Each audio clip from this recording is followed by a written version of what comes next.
The Secret Teachings of the Markandeya Rishi, a journey into the wisdom of the immortal seer who saw beyond time. Opening transmission. There is a stream of knowledge that doesn't flow forward in history.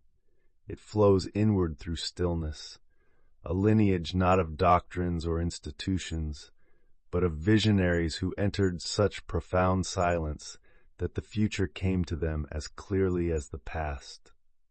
One of these beings was Markandeya, a name whispered quietly in the oldest circles of yogic lore, not because he sought attention, but because his presence held something that even time could not erode. Markandeya was not just a sage. He was one of those rare seers who reached the very architecture of reality. He lived beyond death, not symbolically, but literally. His wisdom is so ancient and enduring that even the great cosmic texts bowed to his experience. He did not just read scripture, he became one. So who was he, and what were the secret teachings that flowed through his realization? To understand this, we must go back, not into history, but into silence. Because Markandeya is not a figure of the past. He is a presence that returns when a seeker becomes quiet enough to listen. 1. Who was Markandeya? The Immortal Witness. The first secret of the Markandeya transmission is this. True knowledge cannot be acquired. It can only be remembered. Markandeya never claimed to possess anything. He simply became still enough that reality itself began to speak through him. This is the paradox of the great seers. They are not inventors of truth. They are its instruments. In the sacred texts that reference him, especially the ancient Puranic and yogic lore, Markandeya is never framed as a philosopher or teacher in the usual sense. He is something more elemental, a direct experiencer of cosmic reality. He does not speculate about time. He watches it turn like a wheel. He does not teach about eternity. He stands inside it. 2. The moment death could not touch. According to legend, Markandeya was destined to die at the age of 16. But through profound inner absorption, he crossed the boundary of karma itself. When the messengers of death arrived, they found not a frightened boy, but a presence so rooted in the eternal that they could not approach. Time bent around his stillness. Death, confused and humbled, withdrew. This story is not merely symbolic. It is not meant to impress. It is meant to remind us that death is not just a moment in time. It is a boundary of perception. And perception, when purified, is free. Markandeya did not avoid death. He entered presence so completely that there was no one left to die. 3. The vision of the cosmic ocean. From this absorption, visions began to arise, not fantasies, but transmissions.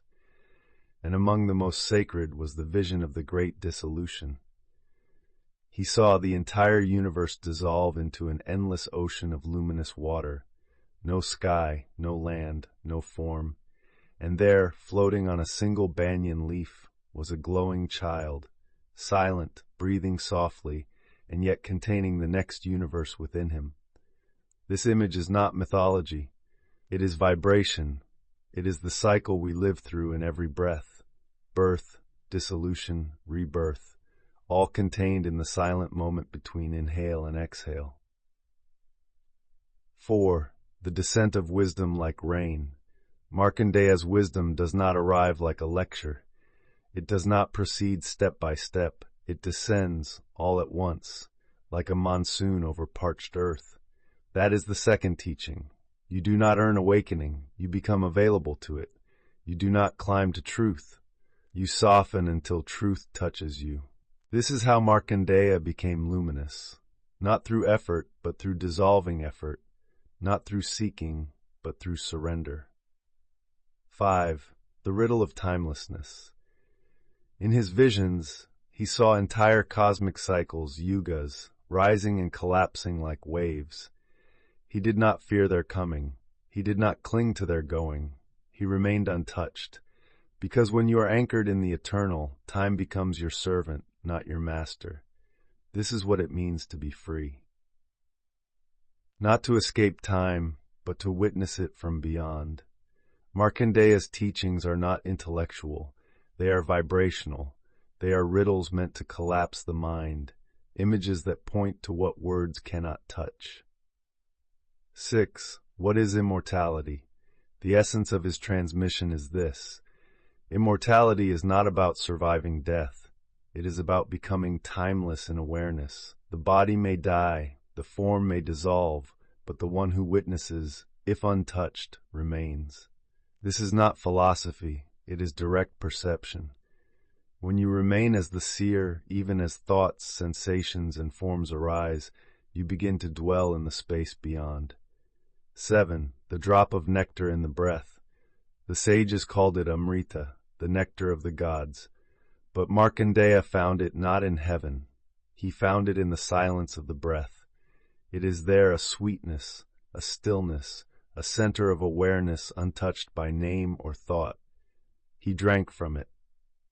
And because he did, his words continue to echo, not as doctrine, but as invitation. How to receive the Markandeya transmission. So how do we walk this path? How do we receive what cannot be taught? First, we slow down. We do not run toward truth like it's a finish line. We sit, we breathe, we listen. Second, we face impermanence. We do not conquer death by denying it. We dissolve into what does not die. By letting everything change, we discover what does not. Third, we stay with what remains when all else falls away. We do not reach for visions. We listen into the silence beneath reaching, and when we stop grasping, the universe begins to open. 9. What remains? Markandeya walked into a space where form disappears, where silence becomes the teacher, where effort dissolves into being. He left no temple, no lineage, no claim, only a presence, a vibration, a doorway that opens when you become still enough to hear it. And when you enter, you will not find a man, you will not find a method, you will find a mirror of your own eternal nature. Mystical reflection. What is death if not the absence of now? What is immortality if not the fullness of presence? Markandeya is not a memory. He is the field beneath all memory. He is not a person to follow. He is a silence to enter. Let your breath slow. Let your seeking rest. And listen. In the stillness between thoughts, he is there, not to teach you something, but to remind you of what you already are. Closing transmission. To remember the teachings of Markandeya is not to remember words. It is to return to the part of you that never left eternity, the part that cannot be destroyed, cannot be named, and cannot be lost. It is not hidden. It is simply quieter than everything else. Let it rise, in the pause, in the silence, in the seeing that needs no seer. Markandeya is not a chapter of history. He is the stillness between each chapter. And when you enter that stillness, you will understand why the true sages vanish without a trace, because presence leaves no shadow, only light. If this sacred transmission stirred something deeper in you, if it helped you remember that the eternal is not a belief but a presence, consider subscribing for more transmissions on timeless awareness and the living seers of the yogic tradition. And if you feel called to support this work, becoming a channel member sustains the flow of these teachings to sincere seekers around the world. Next transmission preview. In the next episode, we explore the vibrational code of Om Tat Sat, how this ancient phrase tunes the subtle body to the divine blueprint, dissolves the egoic shell, and reawakens your original frequency of truth.